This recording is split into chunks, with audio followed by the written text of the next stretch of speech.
ደውል እግዚእነ አምላክነ ወመድኃኒነ ኢየሱስ ክርስቶስ ኃይሉ ምሕረቱ ያለ ምስሌነ ለዓለመ ዓለም አሜን። ይቅርታው ቸርነቱ ለዘላለሙ በእውነት ለሁላችን ይደረግልንና ጌታችን አምላካችን መድኃኒታችን ኢየሱስ ክርስቶስ ያደረገው ታምር ነው። ስለ ጌታ ኢየሱስ ክርስቶስ መወለድ የምስራቅ ነገሥታት ማለት ሰብአ ሰገል ከብዙ ሰራዊታቸው ጋር ከሩቅ ሀገር ወደ ኢየሩሳሌም በመጡ ጊዜ የሀገሪቱ ሰዎች ስለ ሰዎቹ ሁኔታ ፍርሃት ያዛቸው። በዚያን ዘመን በኢየሩሳሌም የነገሰ ሄሮድስ ነበረና ሰዎቹን ከመፍራት የተነሳ ከብዙ ገጸ በረከትና እጅ መንሻ ጋር ወደ ፋርስ ነገሥታት መልእክተኞች ላከ። መልእክተኞቹም ለፋርስ ነገሥታት እጅ መንሻቸው አድርሰው ወደ ፍልስጤም ምድር በምን ምክንያት እንደመጡ ጠየቃቸው። እነሱም አስቀድመን በትንቢት እንደተነገረውና እንደተማርነው ትምህርት በምዕራብ በኩል ታላቅ ንጉሥ ተወልዷልና በምስራቅ በኩል በወጣው ኮከብ ምልክት ተረድተን ለተወለደው ሕፃን እንሰግድለት ዘንድ ወደ ሀገራችሁ መጥተናል አሏቸው። ከዚያም ንጉሡ ሄሮድስ ተገናኛቸውና ንጉሡን አግኝታችሁ ከሰገዳችሁለት በኋላ እኔም ሄጄ እሰግድለት ዘንድ ተመልሳችሁ ወደ ኔኑና የተወለደበትን ቦታ ትነግሩኛላችሁ አላቸው። እነሱም እሺ ንጉሥ ሆይ አሉት። ነገሥታቱም ኢየሩሳሌም ሲሄዱ በቤተልሔም አንጻር ሲደርሱ የሚመራቸው ኮከብ ሲቆም እነሱ ቆሙ። ሕፃኑንም ወዳለበትን ቦታ በገቡ ጊዜ ድንግል ሕፃኑን ታቅፋ አገኙ። ሕፃኑም በጨርቅ ተጠቅልሎ ነበር። ሕፃኑም ባዩ ጊዜ ተሰገዱለትና ወርቅ፣ ከርቤ፣ ዕጣን፣ እጅ መንሻ አቀረቡለት።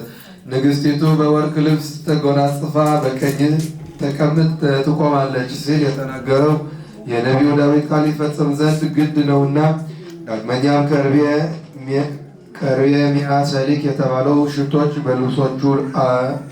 በልብሶቹ አሉ አለ። ሰብአ ሰገል ወርቅ መገበራቸው የመድኃኒታችን ጽና መንግስቱን ለማጣየቅ ነው። ለንጉሥ የወርቅ እጅ መንሻ ያቀርቡለት ዘንድ ልማድ አለና፣ ስሂን የተባለ ሽቱ ማቅረባቸው ስለ መለኮታዊ ክህነቱ ሲሆን፣ ከርቤ ማምጣታቸው ከእኛ በነሳው ሥጋ ስለሞቱ መታሰቢያ ነው። ነገሥታቱም ለተወለደው ልጅ እጅ መንሻ ካቀረቡለትና ከሰገዱለት በኋላ ወደ አገራቸው ለመሄድ ሲነሱ አምላክን የወለደች በድንጋሌ ሥጋ በድንጋሌ ነፍስ የጸናች ክብርት እመቤታችን የገብስ ዳቦ ስንቅ አስያዘቻቸው። ሌላ ምንም ነገር የላትም ነበርና። በዚህም ጊዜ መልአከ እግዚአብሔር ለነገሥታቱ ተገልጾ በሌላ መንገድ ወደ አገራቸው እንዲሄዱ እንጂ ወደ ሄሮድስ ተመልሰው እንዳይሄዱ አዘዛቸውና እነሱም የእግዚአብሔር መልአክ እንዳዘዛቸው አደረጉ። ነገሥታቱም ወደ ሄሮድስ ተመልሰው ባልሄዱ ጊዜ በሌላ መንገድ ወደ አገራቸው እንደሄዱ ተረዳ። አስቀድሞ ከሱ ዘንድ ደርሰው ወሬውን እንዲነግሩት አዘዟቸው ነበርና። በዚህም ጊዜ ሰይጣን በልቡ አደረበትና ኢየሩሳሌም ሄዶ ለአይሁድን ሊቃውንት ክርስቶስ ይወለዳል የሚባለው በየት አካባቢ ነው? አንድ ጊዜስ የሰውን ልጅ ከዲያብሎስ ባርነት ነፃ ያወጣ ዘንድ ክርስቶስ ይወለዳል ስትሉ ሰምቻለሁና አላቸው። ካህናቱም በይሁዳ ክፍል በምትገኝ በቤተልሔም ክርስቶስ እንደሚወለድ በነቢያት መጻሕፍት ተጽፎ አግኝተነዋል። ዳግመኛም ከነቢያት አንዱ አንቺ የኤፍራታ ክፍል የሆንሽ ቤተልሔም ከይሁዳ ነገሥታት አገር አታንሺም፣ ወገኖቹ እስራኤልን የሚጠብቃቸው ንጉሥ ከአንቺ ይወጣል ሲል ተናግረዋልና። ይህም ንጉሥ በቤተልሔም የተወለደው ያለ ጥርጥር ንጉሥ ክርስቶስ ነው አሉት።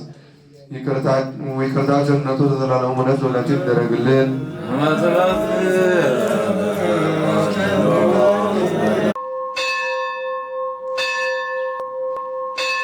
ደውል